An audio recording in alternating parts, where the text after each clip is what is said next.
Japan is one of the few countries in Asia that completely rejected Christianity. Not by war, not by violence, but by quietly saying no. While nations like the Philippines and Latin America embraced the cross, Japan chose another path without ever drawing a sword. Why? In the 1500s, missionaries from Europe came to Japan with a message of salvation. But behind the gospel came gold, guns, and colonial ambition.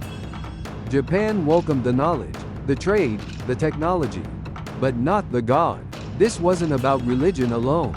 It was about culture, about sovereignty, about a society that valued harmony more than conversion.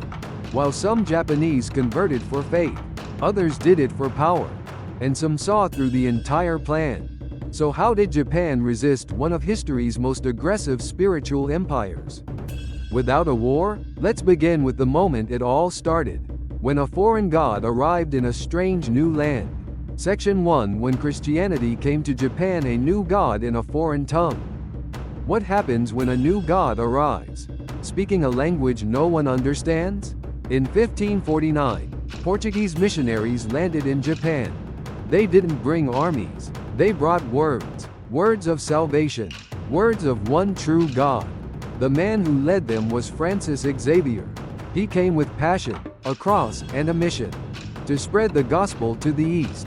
At first, the Japanese listened. They were curious, even impressed. The visitors were educated. Their maps were accurate. Their weapons unmatched. But there was something strange. This God was not like the ones they knew. Not a spirit in the forest. Not an ancestor. Not a presence in the wind or river. This God was distant, absolute, jealous, and he demanded loyalty. The missionaries called him Deus, but the Japanese didn't know that word, so they tried to translate it. At one point, they called him Dainichi Nyorai, the cosmic Buddha. It was a bridge, but it was also a mistake, because Dainichi was part of a flexible, layered belief system. Deus was not.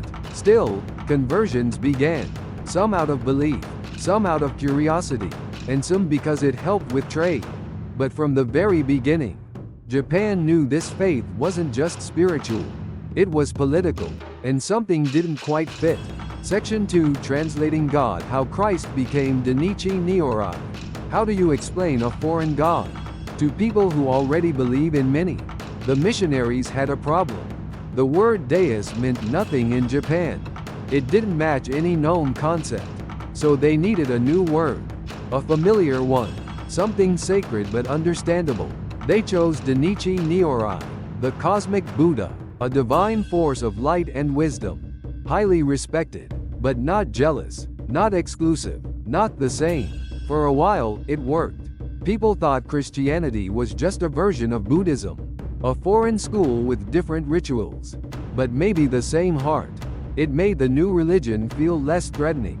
Easier to accept, easier to tolerate. But there was a problem. Christianity was not flexible. It didn't allow for multiple truths. There was only one God, one way, one salvation. The translation built a bridge, but the bridge was made of paper. Soon, the differences became clear. Christian converts rejected Buddhist statues. They burned shrines. They refused ancestral rites. Now the bridge wasn't connecting cultures. It was dividing them. Japan realized something important. This new faith wasn't blending in. It was trying to replace everything else. That's when curiosity turned into concern, and respect turned into resistance. Section 3. Guns, trade, and faith. Why some daimyo became Christians. Did all converts believe in the message of Christ? Not exactly. In the Sengoku period, Japan's age of war, faith and power often went hand in hand. When Portuguese traders came with missionaries, they didn't just bring Bibles. They brought muskets. They brought gunpowder. They brought ships filled with silver, silk, and maps of the world. For a struggling warlord, this was gold. Literally, some daimyo converted not for salvation, but for cannons. Not for Christ, but for cannons. By becoming Christian, they gained access to trade networks. They welcomed Jesuits, not just into their hearts, but into their ports. The Jesuits saw conversions But the daimyos saw opportunity. In some domains, churches were built, but only after deals were made. Teach us to read Western texts. Help us get firearms. Bring us foreign ships. Christianity became a currency, a way to buy influence, a new tool for old power struggles. Some truly believed, but many simply calculated. It wasn't just about faith. It was politics in robes. To the missionaries, it looked like success. But underneath, Japan was never theirs. Section 4: The cross and the sword. What Japan saw behind the mission. They came with crosses, but Japan saw the swords. In other parts of the world, the story was always the same. First came the missionaries, then came the merchants, and soon after came the military. This was the pattern, and Japan noticed. In the Philippines, Spain preached salvation, and then claimed the land. In Latin America, indigenous temples fell, and churches rose in their place. The faith was real, but it walked hand in hand with conquest. Japan watched and learned. The missionaries spoke of love and peace, but they also built schools, ports, and influence. They asked for land. They pushed for power. Behind their roads, Japan sensed a system, a foreign machine built for expansion. And Japan, a nation of warriors and strategists, understood what was happening. They didn't hate the message, but they distrusted the motive. They saw a faith that didn't just ask to be believed. It asked to be obeyed, to change loyalty, to shift identity, and that was too much. Japan didn't want to be saved. It wanted to stay sovereign. And so, the real resistance began. Not against a religion, but against a replacement. Section 5: Obeying God versus serving your Lord. A political problem. What happens when God gives an order, and your Lord gives a different one? In Christianity, faith means placing God above all. Above kings, above governments, above even family. But in feudal Japan, this was unthinkable. Loyalty to your daimyo was everything. To disobey him was to invite shame, exile, or death. It wasn't just personal, it was political. It held the country together. But Christianity taught something radical. That if your Lord told you one thing, and your God told you another, you must follow God. This shocked Japanese rulers. They saw it as dangerous, not because they feared prayer, but because they feared disobedience. A believer might choose heaven over duty, God over emperor, and that could collapse the entire system. This wasn't just about religion anymore. It was a threat to order. Some Christian converts refused to bow before Buddhist images. Others refused military service. Some even said they would die for God, but not for their country. To European ears, that sounded noble. To Japanese leaders, it sounded like betrayal. Faith, in this form, was not just a belief. It was civil disobedience, in a society built on obedience. Section 6: One truth or many spirits? A cultural clash in belief. Here's a question worth asking. Does every culture need one truth? In the West, belief often means exclusivity. One God, one path, one answer. If something is true, its opposite must be false. But Japan never worked that way. For centuries, Shinto and Buddhism coexisted. One teaches purity, the other compassion. One values nature, the other transcends it. No contradiction. No need to choose. Shrines and temples stood side by side. People prayed to ancestors in the morning, and chanted sutras in the evening. Harmony, no dominance was the goal.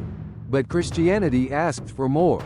Not add this to your life, but replace everything else. It offered one truth, but Japan already had many.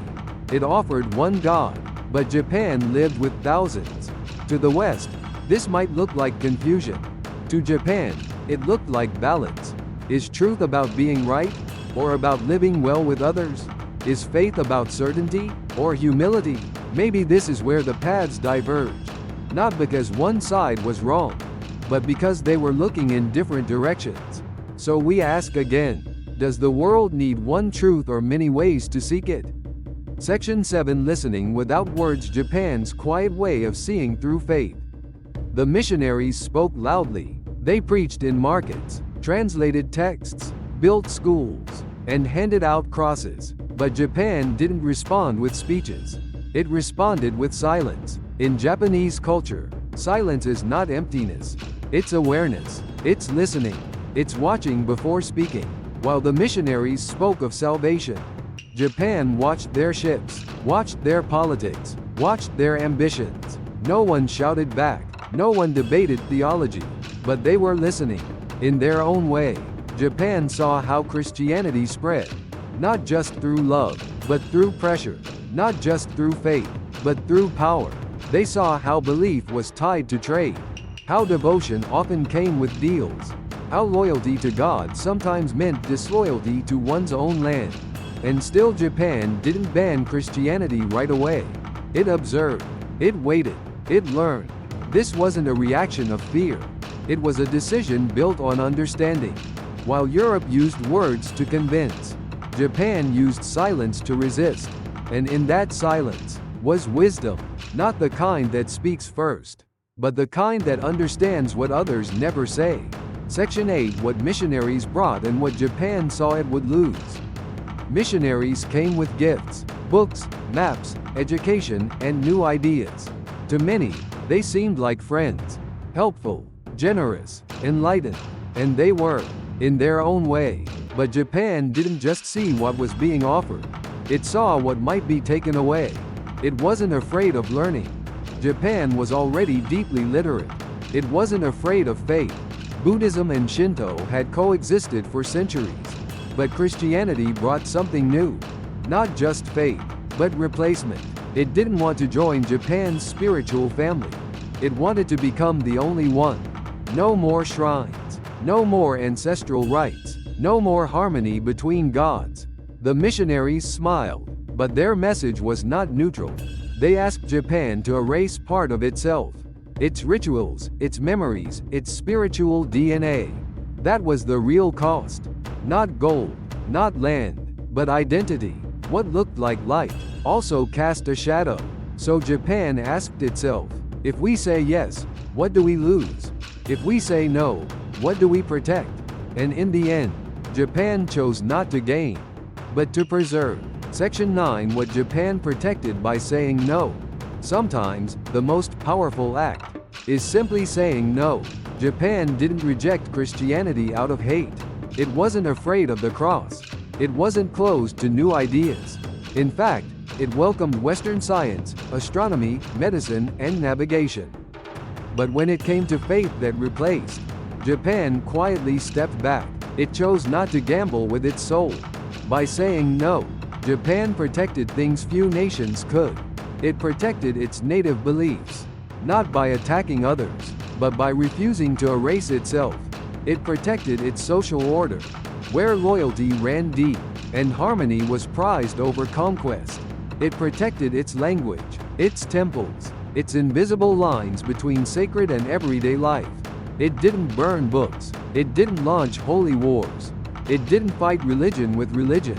It just didn't let itself be rewritten. The result? A nation that remained uniquely itself. While the world around it was being reshaped, Japan lost access to certain powers, to influence, to the Christian world.